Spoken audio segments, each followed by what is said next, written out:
welcome back to the Perkins Perspective. My name's Denny. I'm here to tell you some stories, hopefully make you feel a little bit better about yourself and by looking at my family and seeing that we're a messed up bunch.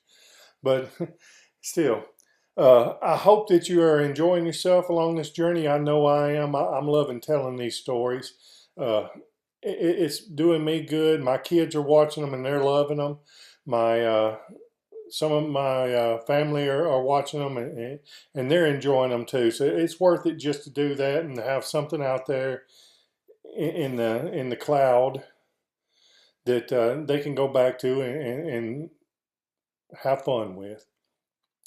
I asked of you if you're new here, listen to me a couple of times, see if you like me. If you like me, go ahead and subscribe and welcome aboard. If you don't like me, that's fine too. I love you anyway. Now, the story that I'm going to tell tonight is a story that my daughter-in-law Shannon wants me to tell. And I love her to death, and that's why I'm going to go ahead and tell this story. It's a story about my children. When I got divorced, we went our separate ways. And when my children were 6 and 3, I gained full care, custody, and control of them. And I've had them ever since. And there hasn't been an easy day yet. But just know that I love my boys, and they're the world to me. But when they were 6 and 3, one night I had put them into bed, and I told them, okay, it's time for y'all to go to bed now. It's enough. Well, I turned off everything, went back to my room, started watching TV so I could get tired and fall asleep myself. And in the living room, I heard a little sound that sounded kind of like, bow, chickie, wow, wow. I said, what in the world are these boys doing? I got up and listened at my door. And I heard it, chicka, chicka, chicka, bow, chicka, bow, bow. So I eased down the hall. My 6-year-old, not only had he learned how to turn on the TV, not only had he figured out how to order movies, my children were sitting there watching an adult film, which freaked me out completely, as you can understand. Not just because they were watching it, because were they were enjoying whatever it was that they thought that they were seeing. But the big thing is, I live about 100 yards from my parents. And my mother checks my mail every day. It's just something she likes to do. And at the time, we both had Dish. And a lot of times she would open my bill thinking it was her bill. And I knew, oh my God, my mother's going to open up my bill and she's going to see this adult content on there, and I'm fixing to get killed or beat. Now, I played it off to the boys, and I told them, I said, now get your little tails in the bed. I took them in there, tucked them in, told them I loved them again, kissed them both on the forehead, and went out. And I knew something in the back of my head said, they're going to try me. They're going to try me. And sure enough, I'm standing outside their door, and I hear, do it, do it. And then I hear the youngest one, I'm in bed, but I'm not sleeping. I'm in bed, but I'm not sleeping. And it was over and over, and Justin was on the top bunk, and he was laughing his little butt off. I busted open the door. I said, what's going on in here? Justin decided to start making snoring noises like he was asleep, like I'm an idiot.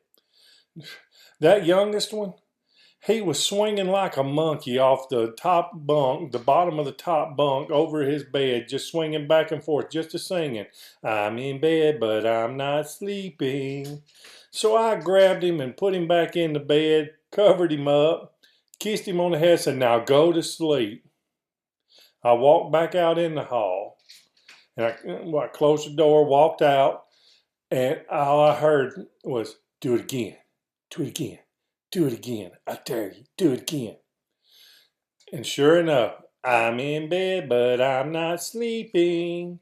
I'm in bed, but I'm not sleeping. I went back in the room. I was laughing so hard I couldn't get on to him the second time, especially when I saw what I saw.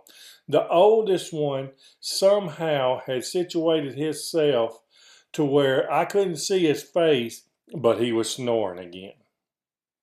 Yeah, I believe that. And the youngest one, he wasn't swinging from the bottom, so technically he didn't do exactly what he did the first time. He was standing on his head, looking through his legs, just a singing, I'm in bed, but I'm not sleeping. People, I tell you, it's because of my kids and coming up, I am firmly assured of it, that I'm like this today. They wore every bit of it out. Now, for all of you who have kids, you know what I'm talking about. They will push your buttons, but it's worth it. To you that don't have kids yet, or you that only have one kid, number one, if you've only got one kid, that's easy. Because if they're in there and you hear two voices coming out, you got to take that child to the doctor. That shouldn't be happening. It's not until that second one comes along that all the real fun begins. Now, I love my boys, and my boys are daylight and dark.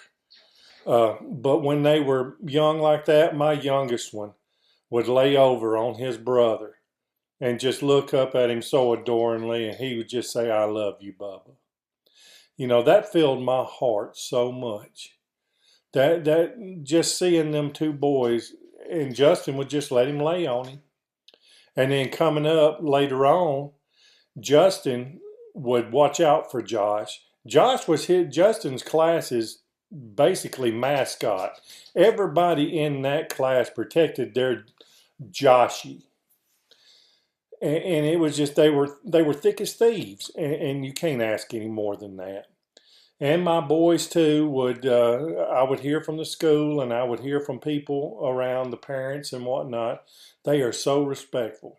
Well, that made me feel good, because that told me, in all my ignorance, maybe I was doing a little something right. Just know, if you have to get on to them, if you have to do something to them, it hurts like the devil to do it, but it has to be done.